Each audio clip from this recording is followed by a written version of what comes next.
DJ Bandana.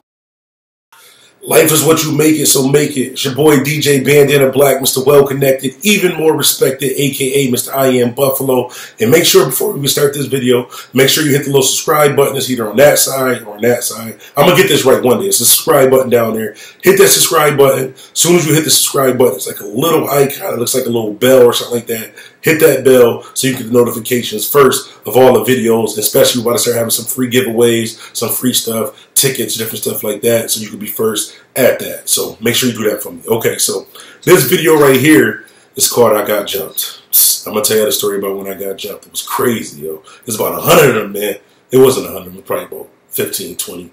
No, I'm front. It might have been 6. It felt like 20, but it might have been about 6 of them. So share a quick story. This is how it happened. So one day, I'm going to give you a little backstory of it. So I'm from Buffalo, New York. I'm from an area called Central Park. It's on the east side of Buffalo, but I wasn't born in Central Park. I grew up in Central Park. So I was actually born on the west side in the projects like that until I was about 7 or 8. Then I basically was raised in Cold Spring. I didn't move to Central Park until I was about like 10 or 11. So long story short, this might have been the first day that we moved to Central Park too. So when I lived in Cold Spring, we was kids. So things wasn't that really serious. We was all cool. We was all friends, stuff like that. We all respected each other. We was all cool. When I moved to Central Park, totally different story. It's like moving from, it's like moving from pretty much anywhere to like Chirac. That's the only way I can explain it to you. So anyways, me and my sister, we had just moved to Central Park. We was outside playing like that. We was on Sanford Street. I'm from Dewey, but Sanford's like the side street that's right there. So we was on Sanford playing like that. And it was a group of guys down the street. And somebody had said like something crazy to my sister or something like that. I don't remember. It's probably something stupid. Said something crazy to my sister. So you know me, being Big Bad Bandana Black, somebody said something to my sister, so I'm like, hey, yo, fuck you, cuz. No, I was like, yo, fuck y'all. Da-da-da, whoop your ass. Now, mind you, it was like 15 of them there. I was talking to one of them, the one guy who said something, but all 15 of them came down the street. So they came down the street. It was like I don't know how they even assembled that quick. Like they was on bikes. They had bricks, sticks, all types of stuff. So my sister finally got inside of the house. We wind up arguing. And this is how the whole thing started. This is like the first day I moved to Central Park. And I'm just gonna let you know now, me and all these guys are cool to this day. So now this is like stuff when we were kids like that, but now we're cool. RIP, a couple of them are dead right now. RIP to them.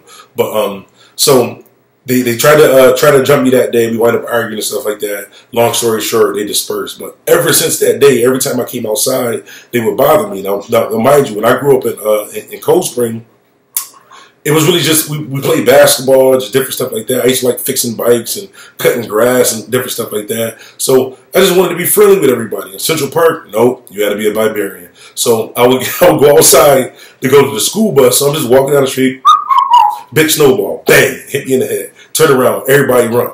So they would just do little stupid stuff. I'd be walking down the street, they'd throw a rock. It's like, they wouldn't hit me, but it would like go close to me. It's like, you were just messing with me. So this is what happened. This was the last straw. So I don't know if y'all remember when we was younger, everybody had like GTs and dyno bikes. So it's like the little trick bikes, you know what I'm saying? They got like the little mag wheels and the pegs and all that on there. So I was the only kid in Central Park who actually bought my bike. So everybody else used to go to Delaware Park, beat up on the kids, take their bike, bring it back to the hood, paint it, switch the rims and all that. So the police couldn't take the bike back like that. Not me. Nope. Saved up all summer. Mommy gave me money. My brother helped me out, and we finally got the bike. So I was the only person who bought a bike in Central Park. Now me being me, having the mindset of everything's just friendly, it's a friendly world. One day I went to Rite Aid right there on Fillmore and Leroy. So I go on Rite Aid and I didn't have a bike lock. So when you first walk in a Rite Aid, it's like a little area, there's another door. So I put my bike right there and I went to go get my mom like some milk or something like that. I don't know. So I'm in the back of the store. I literally was in the store for about 30 seconds. It might have been 15 seconds. So I'm walking back up to the front of the store. Security, and like, yo, your friends just left with your bike. I'm like, all right, cool. I'm like, hold on. What friends? I ain't got no friends. Fuck is my bike at? So as I'm running out of Rite Aid, all I see is a group of guys, like 7 guys, one guy on my bike going down Fillmore. They bang that right on Dewey, and they just disappeared. So I'm walking back on my bag, mad as fuck. Because mind you, I didn't steal my bike. I bought my bike. Mad as hell. And I had like the big 50-cylinder pegs. I had them on the back and the front with the mag wheels. I had the little lights and all that. My joint was lit. So I'm walking back, backing out Fillmore. So I get to Fillmore and Dewey. And I stayed on Dewey and Sanford. So I had to walk past. I went down Fillmore and made it right on Dewey. So as I'm going down, now mind just kind of dark outside. So I walk past the little house they all used to hang out at, and all I hear is people chuckling, laughing in the background. So I see like it was like a glimpse of light. All I see is like the glimmer of the peg on my bike in the back of the yard. But I see like 7 pairs of sneakers lined up on the side of the house. And I was like, yo, which one of y'all got my bike? All I heard was somebody yelling in the back, come get it. Niggas told me to come back there and get it. Now, I'm a big bad man in the black, but I was not stupid, so I didn't walk back there to get the bike. So I was like, all right, cool. Y'all want to leave my bike? I'll be right back. No problem. So I don't know whether they thought I was going to get the ratchet or something like that. I was really going to the house to get the hammer. Not like the shooting hammer. I'm talking about the actual like nail hammer. I was going to bang the hell out of anybody who I can catch and try to get my bike back. So I wind up getting the bike back. I go back down the street. He come back out like, man, we just playing with you. Here go your bike. So maybe like a few days later, I'm walking back down the street. We all used to hang out at the it was like a laundromat on the corner. So a couple days later, I'm walking down the street and I see all of them on the corner and they like cracking jokes and stuff about my bike. So I'm like, you know what? I'm tired of these dudes messing with me. We not friends like that. Let's just fight. So I'm like, all right, cool. So it was like one guy who I was trying to fight. So me and him square up in the street with like that. So boom, I'm Mayweather in this dude, beating him. I'm talking about profusely. I don't know if that's a word, but I was beating him profusely.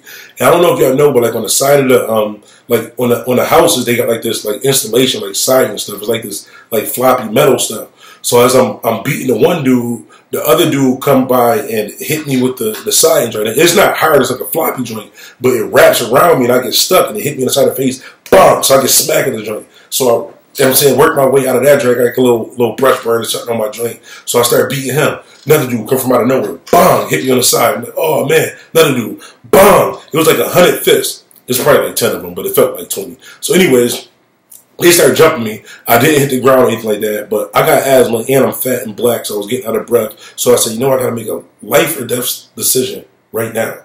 So you know what my life and death decision was? I was like, you know what, they probably going to kill me out here, but somebody ain't walking away. So I grabbed the smallest dude out of the bunch. I might drop getting jumped. So I grabbed the smallest dude out of the bunch. I was like, you know what? They going to jump me, but I'm going to kill him. So I just take him down to the ground, just boom, boom, boom, hit him as hard as I can in his ribs. Boom, elbow, everything. I'm talking about scratching him. I was doing everything. No type of rules when you're fighting. I was getting jumped. So I had to do what I had to do to survive. It was life or death. And that guy wasn't walking away. So after about 3 hours of them jumping me, probably about 3 minutes, but it seemed mad long. I felt like I was getting beat for days. Now, mind you, I had no black eye or nothing swollen like that. We was young. This jump don't really count because I still beat everybody who was fighting like that. So when we got up, they all like running away, laughing. So like, yeah, that's why we jumped you. Da, da, da, da, da. I'm like, yeah, that's why your man can't walk. So he's staggering. He getting up, face all, hat twisted to the side. He can barely walk, ribs all bruised up and all that. So he just go like just walking down the street or whatever like that.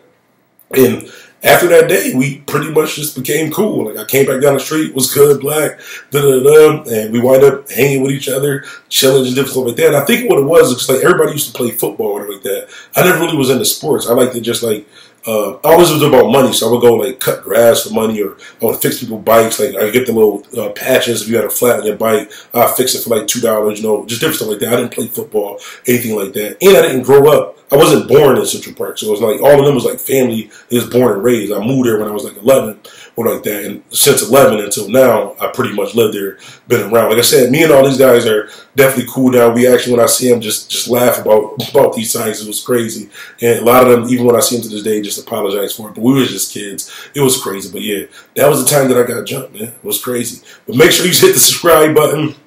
Also, make sure you get on YouTube and SoundCloud for the Blackout Podcast. I just got some great news for the Blackout Podcast. Great news for me, even greater news for y'all. We're going to announce it on the next episode, so make sure you get that. Basically, I got some free stuff and some good things I'm going to be able to give away and get it y'all for free. And in case you're wondering why I got on the same shirt from the last video, no, I didn't wear the same shirt for 2 days. I did these videos back to back so I can release them kind of spread out because I'm trying to do a lot of content and all that. So today is the same day as the other video, or the other video is the same day as today, whichever one come out for. Y'all know what I'm saying. Anyways, follow me on all social media at DJ Bandana Black. Make sure you check me out on 93.7 WBOK each and every Saturday night, 10 p.m. Make sure you check me out on Power 102 Jams every Friday, Saturday, and Sunday, 8 p.m. And again, hit that subscribe notification button. Follow me on all social media at DJ Bandana Black. Mr. Well Connected, even more respected. I am Buffalo.